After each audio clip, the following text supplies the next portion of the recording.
பாப்பா போட்டிருக்குதுன்னு கேட்டிருக்காங்க. வந்துட்டு போடு. பாப்பா சைஸா இல்லை என்ன இல்லை பாப்பா போட்டிருக்குதுன்னு கேட்டிருக்காங்க. பாப்பா இந்த பாப்பா சைஸ் என்னக்கா?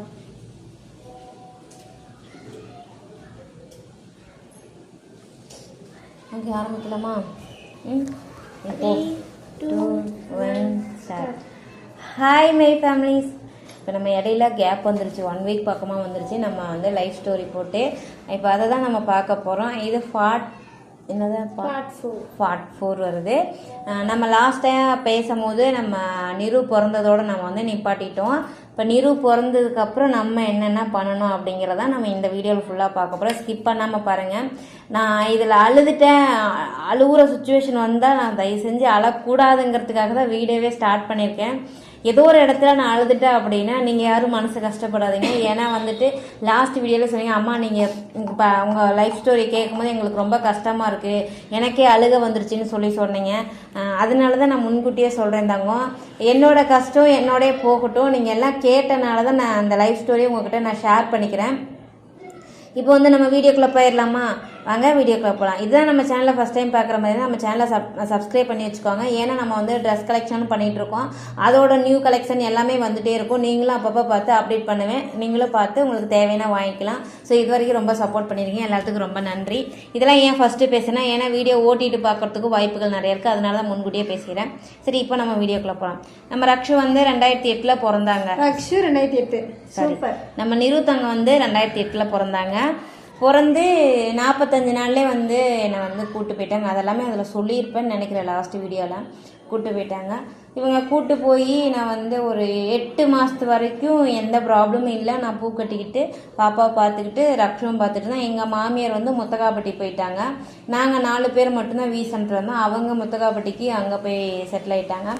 8 மாதத்து வரைக்கும் நிருவுக்கு வந்து அப்பப்போ லைட்டாக ஃபீவர், வாமிட், அப்புறம் குழந்தைங்கன்னா தெரியல, கதக்கிறது, லூஸ் மோஷன் போடுறது, வாமிட் பண்ணுறது, இதெல்லாமே இருந்துச்சு. ஆனால் 8 மாதத்தில் இந்த பல்லு முளைக்க தின்ன போடும் இல்லைங்களா, அப்போ வயிற்றால பாப்பாவுக்கு ஸ்டார்ட் ஆனது பார்த்திங்கன்னா, இப்போ இந்த வீடியோ ஃபுல்லாக நிறுவாக தான் வரும்.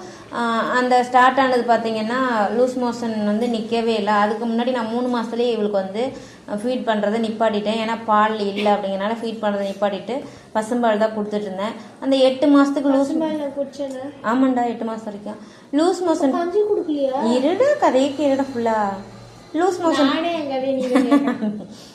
மோஷன் போக ஆரம்பிச்சிருச்சு. போக ஆரம்பித்ததுக்கப்புறம் நாங்கள் வந்துட்டு கார்த்திகேயன் ஹாஸ்பிட்டல் தான், நாமக்கல்லில் வந்து குழந்தைங்களுக்கு சிறந்த ஹாஸ்பிட்டல்னு சொல்லிட்டு கார்த்திகேயன் ஹாஸ்பிட்டலில் தான் நாங்கள் கூட்டிகிட்டு போனோம். அங்கே கூட்டிகிட்டு போனதுக்கப்புறம் அவங்க பார்த்துட்டு என்ன சொன்னாங்கன்னா, வயிறு க்ளீன் பண்ணணுன்னு சொன்னாங்க. அது 8 மாதத்து குழந்தை, அதுக்கு என்னத்தை க்ளீன் பண்ணுறது அப்படின்னு சொல்லிட்டு அப்புறம் திரும்ப அந்த நாமக்கல்குள்ளேயே அந்த சரௌண்டிங்லேயே வந்துட்டு ஒரு 2-3 சின்ன சின்ன ஹாஸ்பிட்டல்லாம் போய் பார்த்தோம். எங்கேயும் சரியால. அப்புறம் அதுக்கப்புறம் ஜிஹெச் கொண்டு போங்க, எவ்வளோ பெரிய லூஸ் மோஷன் இருந்தாலும் அவங்க சரி பண்ணிடுவாங்கன்னு சொன்னாங்க.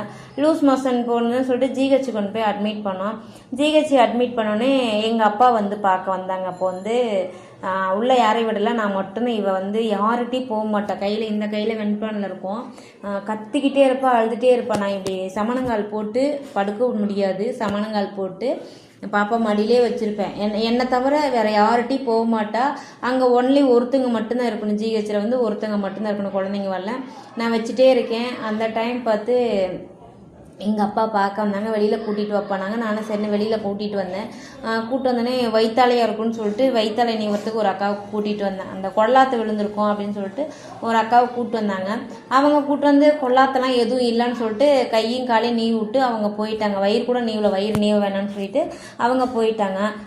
ஃபஸ்ட் நாள் அட்மிட் ஆன அன்றைக்கி எங்கள் அப்பா வந்தாங்க. என் மாமியார்லாம் வந்துட்டு சமயபுரத்துக்கு மாலை போட்டுருக்கேன்னு சொல்லிட்டு வெளியே உட்காந்துட்டாங்க, உள்ளே வரல. இவங்க அப்பாவும் உள்ளே விடவே இல்லை. நான் மட்டும்தான் இப்படியே வச்சுருந்தேன். அப்போ நான் வந்து அடுத்த நாள் அந்த மொதல் நாள் அட்மிட் ஆனால் அடுத்த நாள் வந்து நான் பீரியட்ஸ் ஆகிட்டு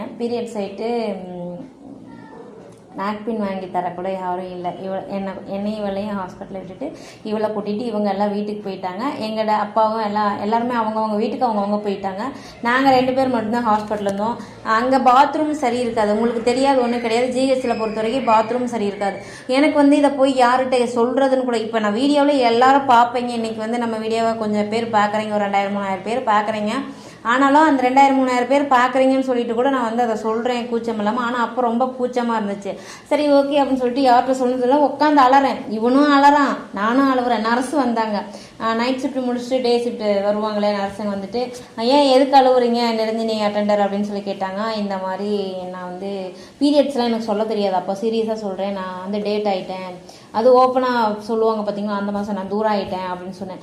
அப்போ நீங்கள் என்ன வச்சுருங்கன்னா நாங்கள் வந்துட்டு நாப்கின் தரோம் அப்படின்னாங்க. இல்லை நான் அதுவும் எடுத்துகிட்டு வரல அப்படின்னா.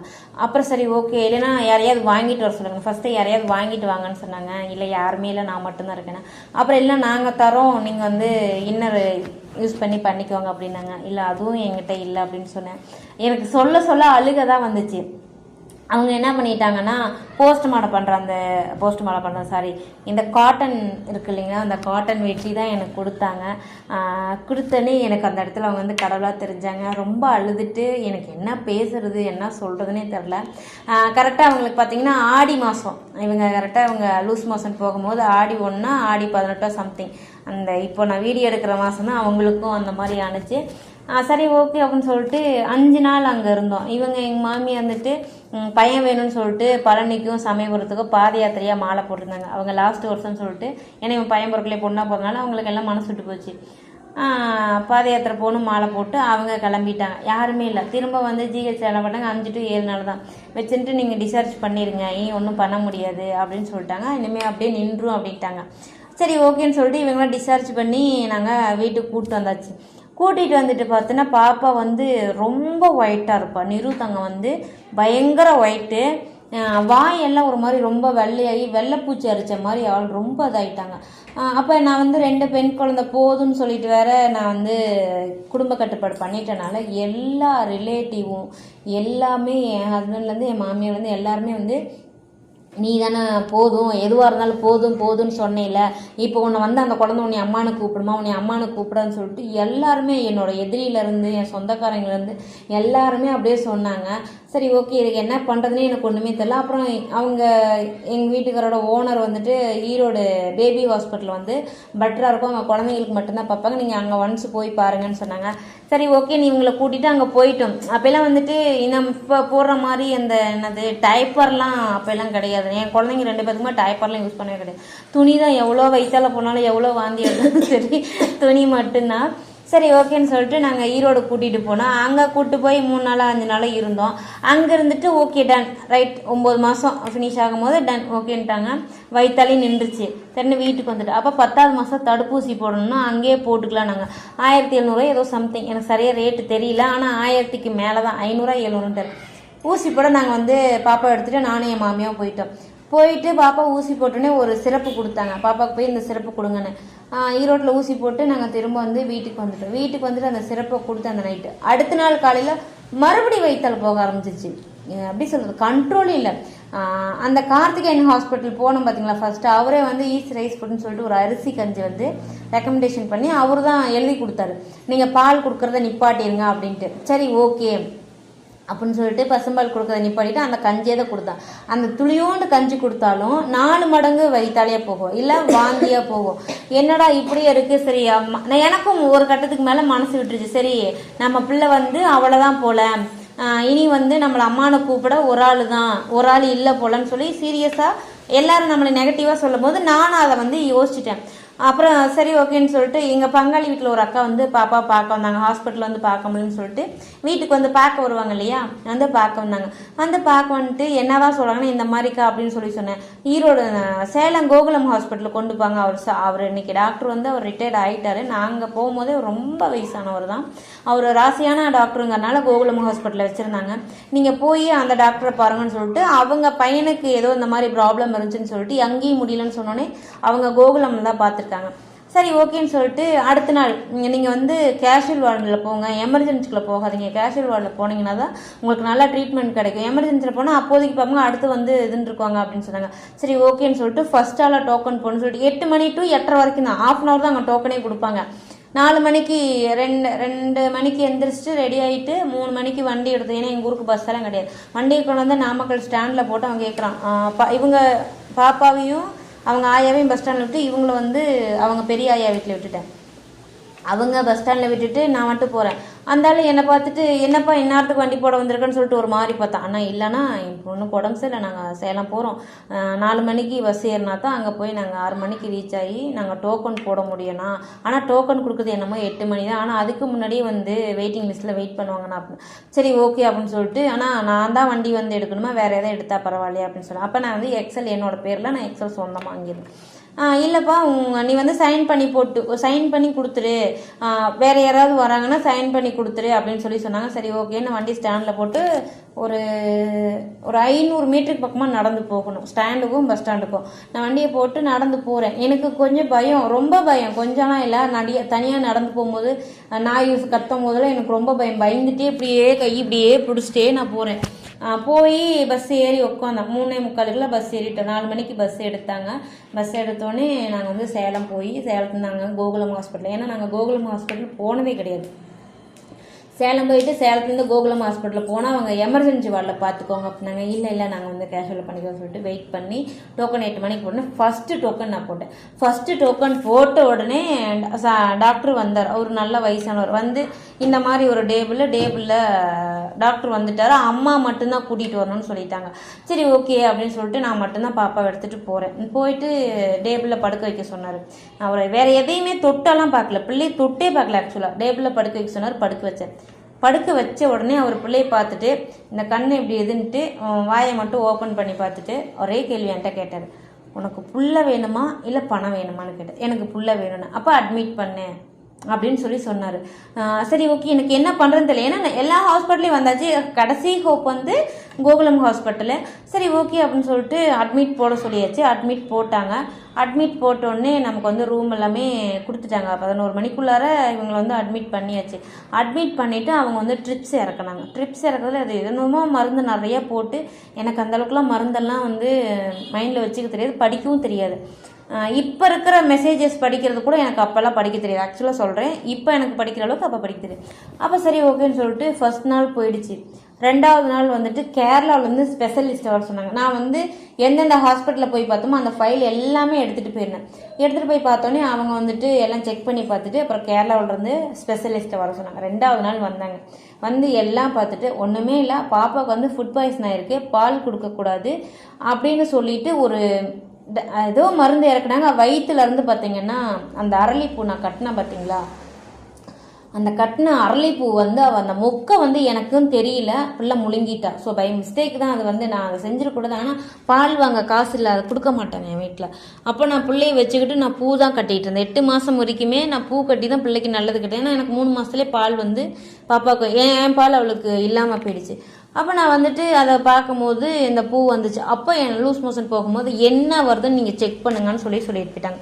சரி ஓகே, நான் பாப்பா மோஷன் போகும்போதெல்லாம் பார்க்கும்போது அந்த மொட்டு வந்துச்சு. அப்போ நான் சொன்னேன், இதுதான்ப்பா உன் குழந்தைக்கு ப்ராப்ளம், வேற ஒன்றும் கிடையாது, இது எப்படி பாப்பாவுக்கு போச்சுன்னு கேட்கும் போது அப்போ நான் சொல்கிறேன், இந்த மாதிரி தாங்க சார் அப்படின்னு. உனக்கெல்லாம் அறிவு இருக்கா, எத்தனை பேர் குழந்தை இல்லாமல் இருக்காங்க, உனக்கு அறிவு இருக்கா, இந்த மாதிரி நீ பண்ணியிருக்கேன்னு சொல்லிட்டு டாக்டர் என்னை கூப்பிட்டு சண்டை போட்டாங்க. 3 நாள் வந்து கோகுலம் ஹாஸ்பிட்டல் வச்சாங்க. அப்புறம் லூஸ் மோஷன் போகிறது நின்றுச்சு, வயிற்றால போகிறது அந்த வாமிட் பண்ணுறது நின்றுச்சு.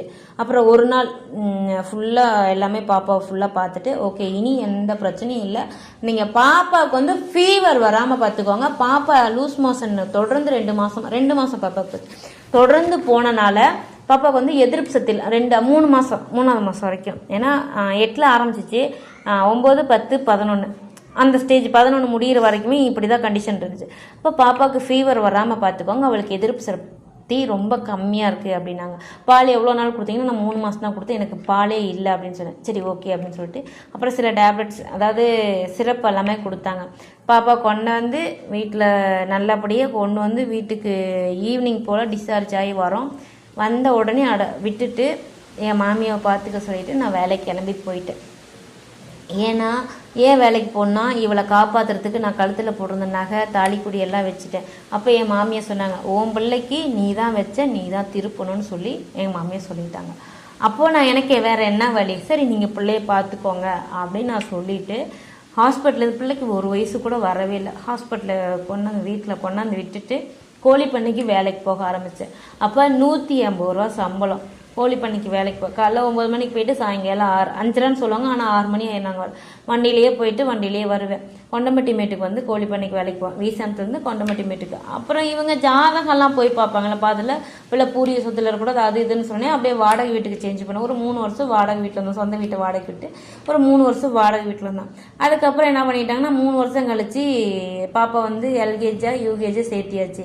சேர்த்துனதுக்கப்புறம் முத்தகாப்பட்டிக்கு வந்துட்டு என் மாமனார் வீட்டுக்கு வந்து எல்லாமே ஷிஃப்ட் ஆகிக்கலாம் அப்படின்னு சொல்லிட்டு அங்கே கூப்பிட்டு போனாங்க. அங்கேருந்து எனக்கு வேலைக்கு போகும் பக்கம் தானே, அங்கேயும் சொருபி ஸ்கூல் பஸ் வருது அப்படி இப்படின்னு சொல்லி என்னை கன்வின்ஸ் பண்ணி கூப்பிட்டு போனாங்க. அங்கே ஒரு 3 வருஷம் 2.5 வருஷமும் என்னமோ சம்திங் இருந்தான்.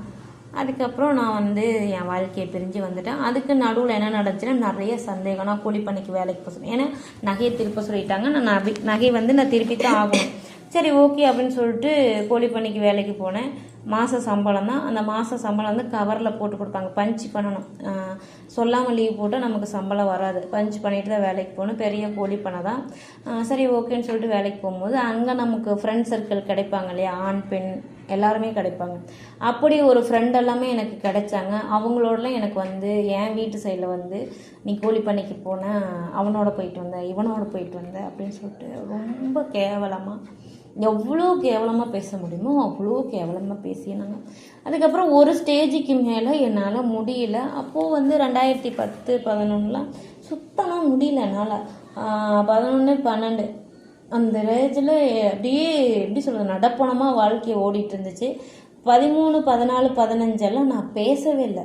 என் வீட்டில் நான் இருப்பேன், என் ஹஸ்பண்ட்கிட்ட பேச மாட்டேன், என் மாமியார்கிட்ட பேசுவேன், எல்லா வேலையும் செய்யணும். அப்போ நான் வந்து கோழிப்பண்ணையிலேருந்து நூலு மில்லுக்கு போக ஆரம்பித்தேன். 2013 வந்து நம்ம நூல் மில்லுக்கு போக ஆரம்பித்தேன், எஜ்எல்டி நூல் மில்லுக்கு. ஏன்னா எனக்கு சந்தேக பேரை கொடுத்து கோழி பண்ணியில் வந்து இவன் எவன் கூடியாவது பேசுகிறாள், எவன் கூடியாவது போகிறான்னு சொல்லிட்டு என்னை ரொம்ப அசிங்கப்படுத்தினால, அது ரொம்ப கஷ்டத்தை கொடுத்தனால சரி ஓகே நான் அந்த இடத்துல வந்து வேலையை விட்டு நின்றுட்டு அதுக்கப்புறம் நூல் மில்லுக்கு ஷிஃப்ட் ஆனால் நூல் மில்லுக்கு போனால் கையில் ஃபோன் இருக்காது. நான் 5:45 பஸ் ஏறுவேன். 5:45 to 6:15 நான் கம்பெனி பஸ் ஏறுவேன். ஏன்னா திரும்ப 6:30 தான் வீடு வந்து சேருவேன். ஃபோன் வீட்டில் தான் கிடக்கும். ஏன்னா அப்போ சந்தேகம் இல்லாமல் போயிருப்பேன் நிம்மதியாக. அப்பயாவது அவங்க நம்மளை டார்ச்சர் பண்ணாமல் இருப்பாங்கன்னு சொல்லிட்டு நானும் சரி ஓகேன்னு சொல்லிட்டு நூல் மில்லுக்கு போக ஆரம்பித்தேன். காலையில் 5:30 மணிக்கெல்லாம் பசங்க 5 மணிக்கு 2 பேர்த்துமே எழுப்பி போட்டு குளிக்க வச்சு தலை கட்டி விட்டு நான் 3:30 மணிக்கு எழுந்திரிச்சு சமைச்சு வச்சுட்டு துணி துவைச்சி வச்சுட்டு பாத்திரம்லாம் விளக்கி வச்சுட்டு பசங்க 2 பேர்த்துக்கு தண்ணி காய வச்சு குளிக்க வச்சு அவங்களுக்கு 2 பேர்த்துக்கு ரெட்டை சடை கட்டிட்டு நான் 5:30 ஆகிடும். அதுக்கப்புறம் நான் தடாப்படான்னு குளிச்சுட்டு என்னோட சாப்பாடு 5 டிஃபன் பாக்ஸ், பசங்க 2 பேரும், என் மாமனார், என் வீட்டுக்காரர், எனக்கு 5 டிஃபன் பாக்ஸு சாப்பாடு பேக் பண்ணோம். என் மாமி அந்த காலையில் இந்த பசங்களுக்கு சோறு ஊட்டி விட்டு வேன் பஸ் ஏற்றி விடுவாங்க. அவ்வளோ அது எங்கள் வீட்டுக்காரர் கொண்டு போய் ஏற்றி விட்டு வந்துடுவாங்க. சரி ஓகே அப்படின்னு சொல்லிட்டு இப்படியே தான் ஓடுவேன். பஸ்ஸுக்கு இறங்கி ஓடுவேன். இறங்கி எல்லாம் ஓடும் போதெல்லாம் என் மாமி என்ன சொல்லுவாங்கன்னா, ஒரு ஸ்டேஜ் வரைக்கும் ஒரு 6 மாதம் வரைக்கும் கொஞ்சம் அமைதியாக இருந்தாங்க. திரும்ப பழைய குடி கதவு தொடடிங்கிற மாதிரி என்னை ரொம்ப டார்ச்சர் பண்ண ஆரம்பித்தாங்க. நீ போகிற வழியில் உன்னை ஏதாவது பண்ணிடுவானுங்க, சாலை பிடிச்சி பிடுங்கிக்குவாங்க. நான் சால் போட்டு போனால் சாலை பிடிச்சி பிடுங்கிக்குவாங்க. நீ போகிற வழியில் உனக்கு ஏதாவது நடந்துடும், அவன் அங்கே பிடிப்பான் இங்கே பிடிப்பான். அது வந்து சில கேஸ்ட் பேரை சொல்லியே நீ ரொம்ப டார்ச்சர் பண்ணுவாங்க. அவ்வளோ வலிக்கும். அந்த வலியோடு நான் வேலைக்கு போவேன். வேலைக்கு போகாமல் வீட்டில் இருந்தோன்னா சண்டை வரும், திட்டுவாங்க. எனக்கு பணம்னு என்னை பணம்னு சொல்லியே டார்ச்சர் பண்ணுவாங்க.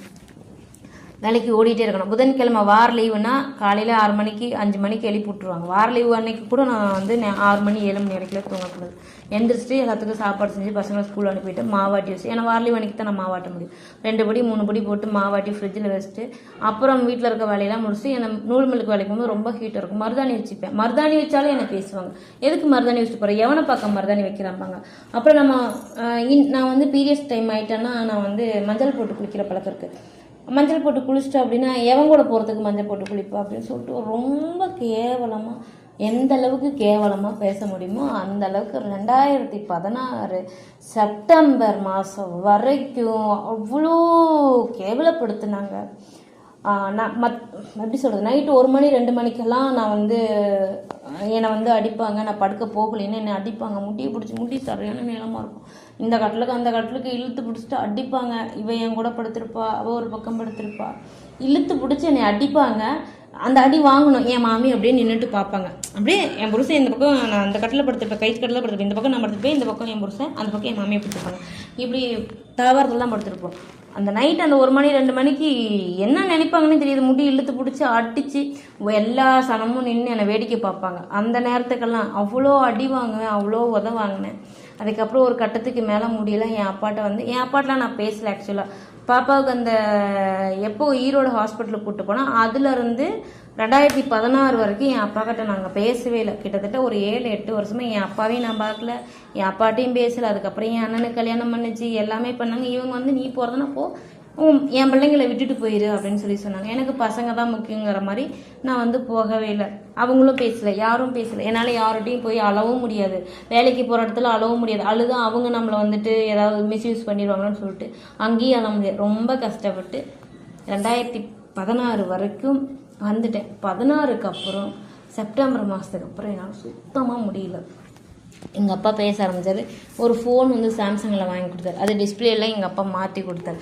அது என் பிறந்தநாள் அன்னைக்கு அதை நான் எடுத்துகிட்டு என் வீட்டுக்கு போகிறேன். அதுக்கு என் புருஷனும் என் மாமியாவும் எவன் கூட போய் படுத்து ஃபோன் வாங்கிட்டு வந்த அப்படின்னு சொல்லி என்னை பிடிச்சி அடின்னு அடித்து உதச்சி கை வளையல், அப்படிலாம் நிறைய வளையல் போட்டிருப்பேன், கை வளையல் செயின் எல்லாம் பிடிச்சி அத்துவிட்டு முண்டி பிடிச்சி என் மாமியை சொல்கிற இழுத்துடுற அந்த போய் சாப்பிட்டோன்னு. என் புருஷன் தரன்னு செப்டம்பர் 9ஆம் தேதி 2016 செப்டம்பர் 9ஆம் தேதி நைட்டு ஒரு 11:30 மணியை போல் தரன்னு என் முடிவை பிடிச்சி இழுத்துட்டு வந்து விட்டுட்டோம். என் அப்பாவுக்கு ஃபோன் பண்ணி, அப்பா என்ன மாதிரி நீ தான் இந்த வாழ்க்கையை தேடி வச்ச, நீ வரையா இல்லை என் வாழ்க்கையை நாங்கள் 3 பேர் முடிச்சுக்கிட்டோமா. அதுக்கு முன்னாடியே நான் சூசைடெலாம் 2 டைம் கயிறு போட்டுக்கலாம் போயிட்டேன். என் மாமனார் உடனே காலில் விழுந்தார். மாமா நீ போய் உங்கள் அப்பனோட ஏதோ சந்தோஷமாக இரு, இவ உன்னை பொழைக்கவே விட மாட்டேன்னு சொல்லிட்டு எங்கள் மாமனார் எங்கள் மாமியார் சண்டை போட்டு என் காலில் விழுந்தார். இவ்வளோ உடையந்து அழுகுறா. அவளு குழந்தை, அவள் 3ஆவதே என்னமோ படிக்கிறாள், அவளும் குழந்தை. ரொம்ப கஷ்டப்பட்டு அதுக்கப்புறம் என் அப்பாட்ட நான் கேட்டோன்னே, என் அப்பா நீ ஃபோனை மட்டும் விட்டுறாதாங்க, ஃபோன் வச்சுக்கோ, ஏன்னா அப்போ தான் உனக்கு என்ன நடத்தும் எனக்கு தெரியும், நான் வக்கீல்கிட்ட பேசிட்டு வந்தேன். என் அப்பா பேசிட்டு நாமக்கலுக்கு, ஏன்னா அவர் இருக்கிறதுக்கும் பஸ் டிஸ்டன்ஸ் கிடையாது, பஸ்ஸே கிடையாது, பஸ்ஸில் வரத்துக்கும் வாய்ப்பு இல்லை. அப்புறம் வண்டியில் நாமக்கல் வரும்போது 1 மணி ஆயிடுச்சு. எங்கள் அப்பா 4 மணிக்கு ஃபோன் பண்ணார். அப்பா நான் வந்துட்டேம்மா அப்படின்னேன். இல்லைப்பா நீ கிளம்பிட்டு காலையில் வாப்பா, நீ இந்த நேரத்துக்கு வந்தீங்கன்னா நான் உன்னோட போனேன்னு சொல்ல மாட்டாங்க, நான் எவனோடய ஓடி போயிட்டேன்னு சொல்லிடுவாங்க, தயவு செஞ்சு நீ காலையில் வா அப்படின்னு சொல்லி நான் எங்கள் அப்பாட்ட சொன்னேன். எங்கள் அப்பாவும் வந்தாங்க.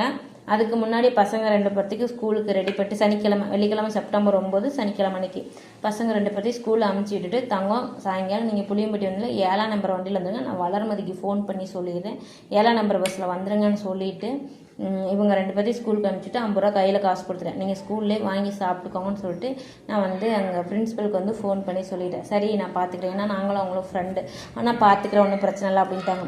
சரி ஓகேன்னு என் அப்பா 10 மணிக்கு வந்தார். என் மாமியை கையை 2 இப்படி வச்சுக்கிட்டு கிழக்கு பக்கமாக வாசப்படில் சமையல் கட்டில் வாசப்படில் உட்காந்துட்டு, உனக்கு என்னென்னா வேணுமோ எடுத்துகிட்டு போ, நீ இனிமேல் இங்கே வரமாட்டேன், உன் பிள்ளையை நீ கூட்டிகிட்டு போ, உன் பிள்ளையெல்லாம் என்னால் பார்த்துக்க முடியாது அப்படின்னாங்க. நான் எதுவுமே பேசலை.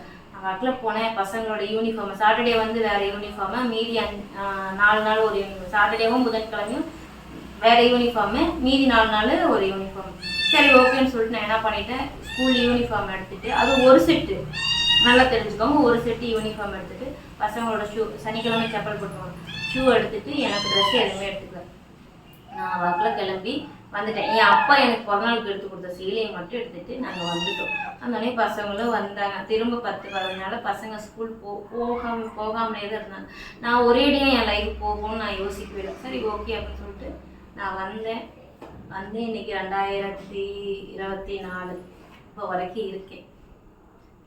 ஓகே, 2016 மேலே திரும்ப கண்டினியூ பண்ணுவோம். இப்போ இதோட முடிச்சுக்கலாம்.